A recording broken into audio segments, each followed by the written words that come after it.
आयोग द्वारा एसआईआर का कार्य जो बीएलओ को सौंपा गया है, उस कार्य से हैरान परेशान होकर बीएलओ एक के बाद एक कालकवलित होते जा रहे हैं। आए दिन यह जानकारी आती है कि किसी बीएलओ की हार्ट अटैक से, तो कहीं किसी ने दबाव के चक्कर में आत्महत्या कर ली। चुनाव आयोग के निर्देश पर एसआईआर को लेकर प्रशासनिक अमला जिस तरीके से बीएलओ पर दबाव बना रहा है, उसका सीधा असर देखने को मिल रहा है। कर्मचारी संगठनों ने यह भी मांग की है कि चुनाव के कार्य में लगे बीएलओ को मुआवजा दिया जाए और साथ ही एसआईआर के कार्य का समय बढ़ाया जाए ताकि वे आसानी से अपना कार्य पूरा कर ले। मध्य प्रदेश कर्मचारी संघ के प्रांतीय संयोजक हरीश बोयत ने बताया कि चुनाव आयोग को एक पत्र संगठन द्वारा प्रेषित किया गया है, जिसमें यह मांग की गई है कि दिवंगत हो रहे बीएलओ को मुआवजा दिया जाए और एसआईआर की समय सीमा में वृद्धि की जाए ताकि सभी बीएलओ तनाव मुक्त होकर अपना कार्य कर सके।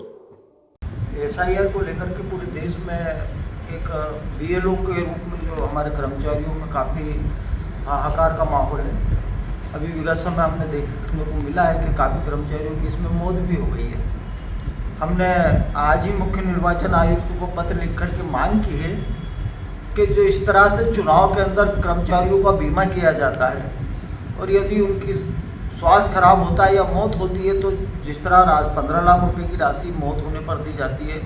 या स्वास्थ्य खराब होने पर दी जाती है राशि, उस तरह की राशि हमारे बीएलओ के साथ भी जो घटनाएं हो रही है, जो मृतक हो रहे हैं या जिनका स्वास्थ्य खराब हो गया, हमारे कई साथियों को अटैक आ गया है, तो उनको चुनाव आयुक्त को सहायता देना चाहिए। अभी वर्तमान में काफ़ी परेशानी आ रही है हमारे बीएलओ को। रात के 12 सुबह 8 बजे से निकल रहे हैं, रात के 12 बजे घर पहुंचना है। पूरा दिन बगैर खाए पिए वो लोग काम कर रहे हैं। तो वास्तविकता है कि उसमें वो बीमार भी होंगे, तनाव में भी रहेंगे और वो तनाव के कारण ही सुसाइड जो किया जा रहा है, वो सुसाइड किया जा रहा है। अभी आज सुप्रीम कोर्ट में मैं एक सुन रहा था, उसमें शायद आज गाइडलाइन शायद हो जाएगी कि तारीख इसकी बढ़ाई जाए, क्योंकि चीफ जस्टिस ने ही कहा है कि यदि हमको उचित लगता है कि ये तारीख बढ़ाई जाए तो ये तारीख बढ़ाएंगे। तो हम भी शासन से ही मांग कर रहे हैं, निर्वाचन आयुक्त से भी हम मांग कर रहे हैं कि इसकी अगर समय अवधि बढ़ा दी जाए तो काफ़ी प्रेम से हमारे बीएलओ ये कार्य कर सकते हैं। ताकि एक समय सीमा का बांध जो है उसके कारण काफ़ी मानसिक रूप से हम लोग परेशान हैं और इसी कारण हम निर्वाचन आयोग से मांग कर रहे हैं कि जो चुनाव के समय जो दिया जाता है सहायता राशि, वो सहायता राशि हम लोगों को दी जाए। अभी तक कितने कर्मचारी जो है एसआईआर के दौरान प्रभावित हुए हैं? मध्य प्रदेश में ही 4 कर्मचारियों की मौत हो चुकी है और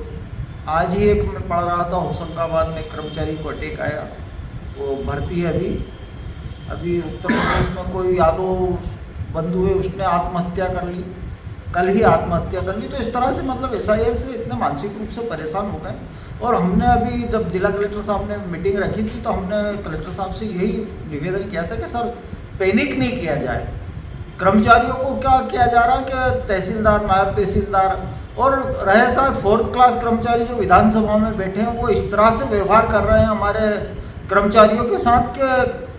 जिस तरह से कहना चाहिए मजदूर के साथ भी नहीं किया जाता है। मतलब इतना मानसिक रूप से परेशान किया जा रहा है और वो मानसिक रूप से परेशान करने के लिए कर्मचारी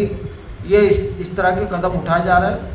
हमारे इंदौर जिले के कलेक्टर साहब बहुत सहज और बहुत सरल है, उन्होंने हम लोगों को विश्वास दिलाया कि मैं इस तरह से इंदौर में कर्मचारियों को पैनिक वाली कि कोई ऐसी समस्या है तो मैं अधिकारियों को निर्देश करूँगा कि इस तरह की कोई भी भुगतान मतलब कार्रवाई नहीं की जाए।